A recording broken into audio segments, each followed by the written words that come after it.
Shalom, irmãos, que o Eterno abençoe a todos. Graças ao Eterno, mais uma oportunidade que nós temos de estarmos na sua presença, aprendendo um pouco mais da sua palavra, aprendendo um pouco mais da sua Torá. Irmãos, nesse estudo nós vamos estar falando sobre Hassatan. Vamos estar falando sobre o diabo, sobre Satanás.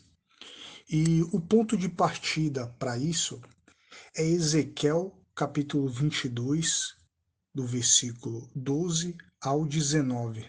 Nós vamos estar lendo, né?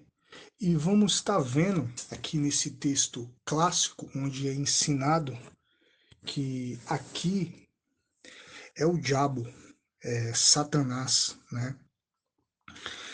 E a gente vai ver que isso não é verdade. O Eterno permitindo, eu quero estar falando um pouco mais sobre esse anjo, né, que é Hassatan. E na verdade, esse anjo, ele é um servo do Eterno. O diabo, Hassatan, Satanás. Ok, irmãos? Eu sei que é complicado para muitos ouvir isso. A maioria não está preparado, principalmente se for cristão, né? Não está preparado para ouvir isso, mas eu venho estudando já há alguns anos, né? Lendo, estudando, pesquisando, perguntando sobre o assunto, né? E confesso que ainda não tenho conhecimento suficiente para esmiuçar tudo, mas a gente tem um conhecimento suficiente para passar algo.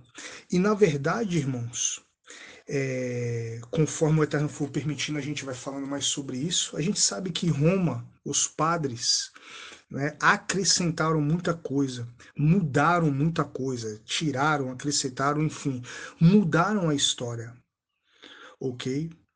E fizeram de Hassatan um inimigo de Deus, um opositor a Deus. E na verdade, Hassatan, irmãos, ele nunca foi um opositor do Eterno. É quase impossível isso, né? Hassatan, ele é um anjo obediente ao Eterno. Ele só vai até onde o Eterno mandar, ok? Agora, ele se opõe ao homem, porque esse é o trabalho dele. Só que nós podemos falar sobre isso em outro estudo. Vamos entrar aqui em Ezequiel, capítulo 28, do versículo 12 ao 19. Depois a gente vai estar falando alguma coisa sobre essa passagem. Filho do homem, erga um lamento a respeito do rei Tiro e diga-lhe: assim diz o soberano, o eterno. Você era modelo da perfeição, cheio de sabedoria e de perfeita beleza. Você estava no Éden, no jardim de Deus. Todas as pedras preciosas o enfeitavam: sárdio, topázio e diamante, berilo, onix e jaspe, safiras, carbúnculo e esmeralda. Seus engastes e guarnições eram feitos de ouro. Tudo foi preparado no dia em que você foi criado. Você foi ungido como querubim, guardião, pois para isso eu o designei.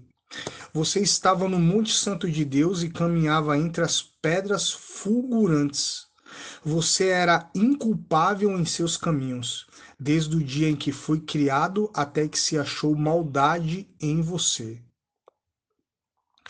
Por meio do seu amplo comércio, você encheu-se de violência e pecou.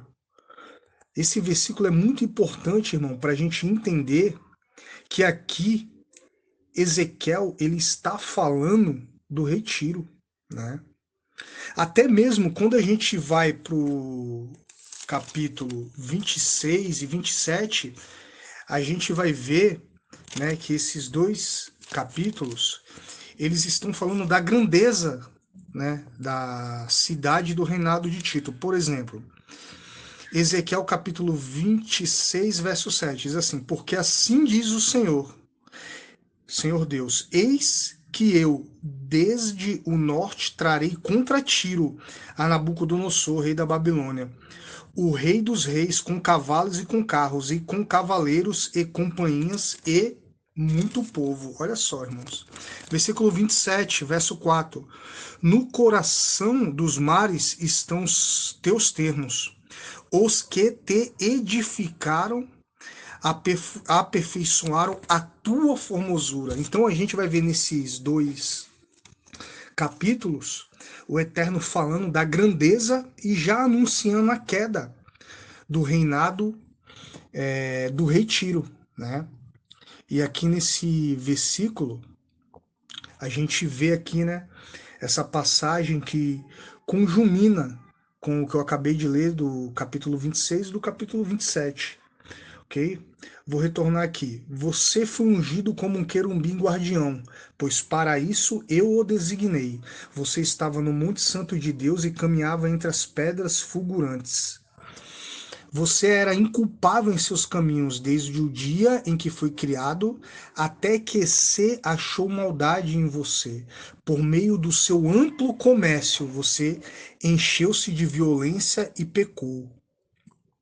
Por isso eu o lancei humilhado para longe do monte de Deus, e o expulsei, ó querubim guardião, do meio das pedras fulgurantes.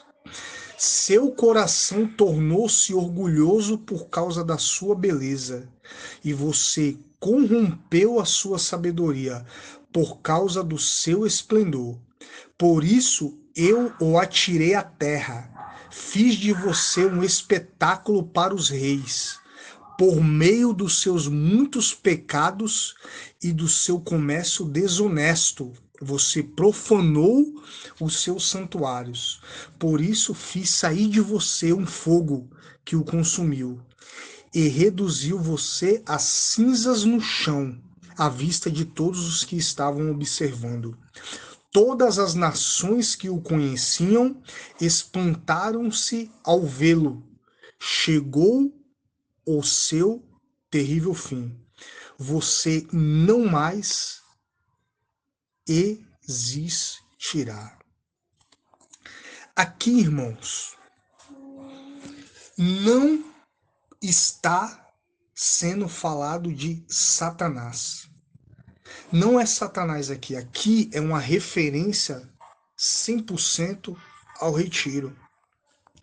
O cristianismo ele ensina que esse texto se refere a Satanás. Só que isso não tem lógica, irmão. O motivo, né, de Ezequiel compará-lo a um querubim criado no Éden é porque o rei Tiro, né, ele se achava tanto sábio como um deus. Ele se exaltou de uma maneira que o Eterno falou: vai cair. Então aqui Ezequiel, irmãos, ele faz como que uma sátira, né? Ele tira sarro, falando num português mais claro, e o coloca como um Elohim no Éden, né? Como um Elohim, né? É um ser poderoso, né? Muitas vezes uma manifestação de atributos do Criador, manifestações de poderes da natureza, né? Por isso o animismo aqui que termina se tornando a criação de deuses, que na prática são manifestações de atributos da natureza, ok? Então o que Ezequiel quer dizer aqui é que ele estava se comparando a um Deus, mas ele não era nada e o seu reinado ia cair, ok? É importante a gente entender a princípio esse texto para mais para frente, o Eterno permitir, a gente falar mais sobre Hassatan.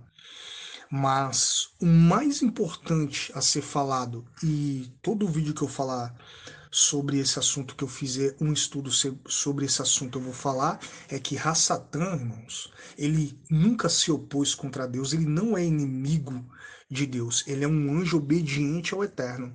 Ele se opõe contra o homem. E o Eterno fez isso, né? O Eterno permitiu isso, ele foi criado para esse fim. Então, irmãos, a gente vai ficar por aqui, pelo menos por enquanto, né? Que o Eterno nos dê graça e sabedoria para estar falando mais sobre esse assunto, um assunto muito delicado. Muitas pessoas acredito que nunca ouviram falar sobre isso, sobre essa linha de pensamento, né? Porque na verdade a gente vem ensinado por Roma, né? Depois vem o puxadinho do catolicismo, que é o cristianismo, igreja evangélica, enfim, e a gente tá aí nesse mar de mentiras e engano há décadas, né? Acreditando que um anjo se opôs contra o Eterno. Irmãos, um anjo jamais se oporia ao Eterno, ok, irmãos? Um anjo criado pelo Eterno jamais apontaria um dedo, arrastaria multidões de outros anjos e falaria: agora eu vou montar o meu reino. Irmãos, isso é praticamente impossível. O Eterno é um ser supremo, grandioso, e a sua criação está sujeita à sua voz, à sua fala e às suas ordenanças, ok? Na verdade, nós fomos enganados. E muitos estão sendo enganados até hoje com essa história de terça parte, enfim, isso é tudo mentira. Ra-Satã, né, é uma linha de pensamento coerente. Eu venho estudando ela há muitos anos, faz sentido e eu acredito nela.